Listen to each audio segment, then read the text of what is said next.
এই দেখেন আপনাদেরকে একটা জিনিস দেখাই।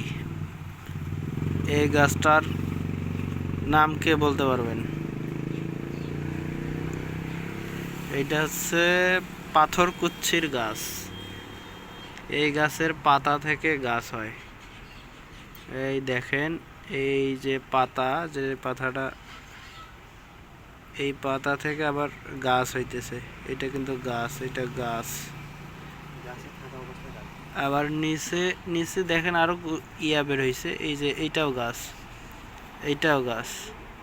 গাছে থাকা অবস্থায় এই পাতাটা যদি মাটিতে রোপণ করা যায় তাহলে এখান থেকে গাছ হবে আবার।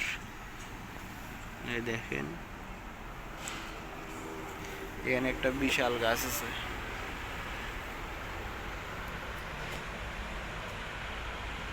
সাথে আর একটা জিনিস দেখাই, দেখেন পাহাড়, দূর থেকে পাহাড় দেখেন।